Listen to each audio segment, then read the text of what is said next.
Oiê, eu de novo com mais uma historinha, essa por volta de 1998, época em que eu era aficionado por pescaria.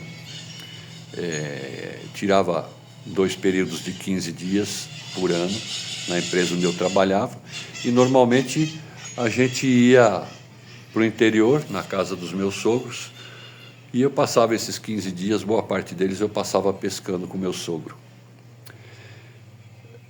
Nessa época a gente já tinha um problema sério quando você queria se desfazer ou trocar um equipamento de pesca. Um equipamento, por exemplo, que custava aí, sei lá, vamos supor, R$100 hoje, na época você ia ter que pagar R$100 para publicar um anúncio numa revista especializada de compra e venda. Lembrando que naquela época não havia ainda internet, né? Então as revistas eram todas físicas. Baseado nisso, nessa dificuldade de se fazer negócio, eu arrumei um sócio e tivemos a ideia então de lançar uma revista para fazer esse tipo de operação. Foi nessa época que eu lancei a Nautical Shopping Magazine. Era uma revista de classificados, né? Com os classificados particulares, de anúncios de pessoa física, e tinha os anúncios de pessoa jurídica. Esses anúncios é que pagariam a revista.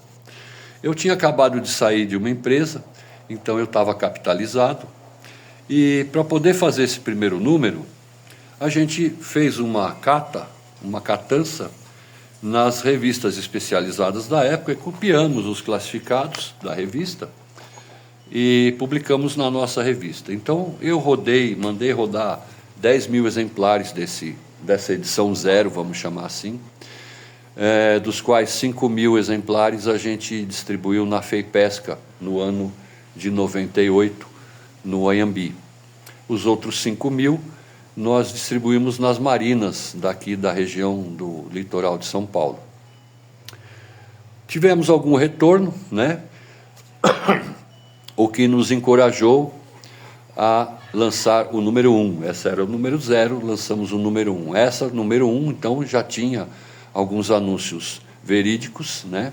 Alguns anúncios nossos, na verdade, porque todos eles eram verídicos, mas esses eram nossos, venda nossa. E para poder lançar, a gente complementou nesse esquema, copiando anúncio de outras revistas. Fiz mais 10.000 exemplares da revista e distribuímos também durante, sei lá, umas 2 semanas, nas marinas, nos estaleiros aqui da região, Riacho Grande, inclusive, e nas marinas de São Paulo aqui, do litoral de São Paulo. Quando foi para lançar o número 2, eu me indispus como sócio, porque eu fiz uma exigência. Eu era encarregado pela parte visual da revista e dos anúncios, e ele era encarregado pela parte comercial, ou seja, ele tinha mais 2 meninas que trabalhavam com ele, e a função era vender anúncio, vender os espaços da revista para que a gente pudesse pagar a revista, né? Então, a minha proposta para ele foi que eu não colocaria mais dinheiro na revista. A revista número 2 só iria sair quando tivesse paga, coisa que ele não conseguiu fazer. Então, a revista número 2 nunca saiu do computador. Depois disso, a gente acabou brigando, e, enfim, porque ele achava que eu estava cobrando demais ele para fazer a função que ele se propôs a fazer, e acabamos deixando esse projeto de lado. Veja, naquela época, a internet estava engatinhando, estava começando a internet. E hoje eu penso o seguinte: se eu tivesse insistido um pouco nisso, talvez eu estaria com alguma coisa no ar, como hoje é o Mercado Livre, né? Porque a proposta era essa, anúncios gratuitos, e, sei lá, depois a gente poderia até pensar em ficar com uma parte desses anúncios, uma porcentagem sobre a venda. Então, foi uma falta de visão na época.